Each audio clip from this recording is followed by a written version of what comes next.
अहमदाबाद विमान अपघात दुर्घटनेत 265 जणांचा मृत्यू, महाराष्ट्रातील 10 जणांचा समावेश.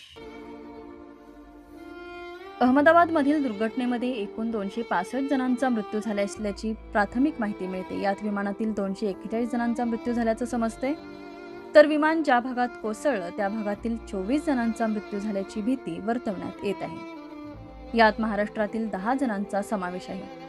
दरम्यान विमानाने धावपट्टीवरून उड्डाण घेतल्यानंतर अवघ्या 12 ते 13 सेकंदात होत्याचं नव्हतं झालं. विमानाच्या टेकऑफनंतर 50 सेकंदात अपघात झाला. अपघात झालेलं विमान हे 11 वर्ष जुनं असून 12 जून 2025ला विमानाने 1:30 वाजता उड्डाण घेतलं.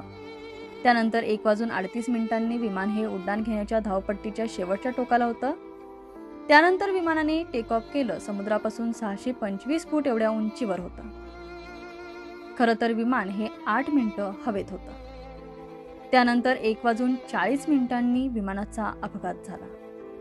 विमानाचा खाली येण्याचा स्पीडचा विचार केला तर विमान हे 400 फूट प्रति मिनिट इतक्या वेगाने खाली येत होतं. त्यामुळे पायलटांना काही करण्यासाठी फक्त 1 मिनिट इतका वेळ होता. त्यानंतर विमान हे एका शाळेवर जाऊन आदळलं आणि विमानाने पेट घेतला आणि त्यात 265 जणांचा मृत्यू झाल्याचं समोर आलं आहे. या विमानामध्ये गुजरातचे माजी मुख्यमंत्री विजय रुपानी हे देखील प्रवास करत होते आणि या अपघातामध्ये विजय रुपानी यांचं निधन झालं आहे. ते आपल्या मुलाला भेटण्यासाठी लंडनला जात होते. ते 1206 हा शुभ अंक मानायचे आणि याच नंबरच्या त्यांच्या 4 व्हीलर आणि 2 व्हीलरचा देखील 1206 हाच नंबर आहे. ते 1206 नंबर लकी नंबर मानायचे आणि त्यांचा मृत्यू देखील 1206 म्हणजेच 12 जून 2025ला झाला आहे. हा नंबर अशुभ ठरल्याचं देखील बोललं जात आहे. सुदैवाने सीट नंबर आकार ए वर बसलेला एक व्यक्ती या अपघातातून वाचला असल्याची माहिती मिळते. त्याचं नाव विश्वासकुमार रमेश असं असून तो ब्रिटिश नागरिक आहे. सध्या त्याच्यावर अहमदाबाद रुग्णालयात उपचार सुरू आहेत. या घटनेने संपूर्ण देशभरात हळहळ व्यक्त केली जात आहे. न्यूजशाही न्यूजसाठी गणेश चौगुले, सोलापूर.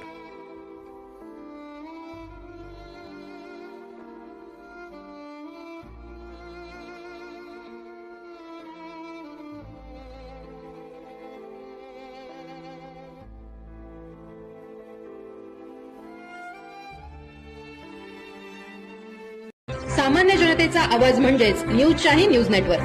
ताज्या व ठळक बातम्यांचा अचूक अंदाज घेण्यासाठी पहा न्यूजशाही न्यूज नेटवर्क. तर चॅनलला आजच सबस्क्राईब करा.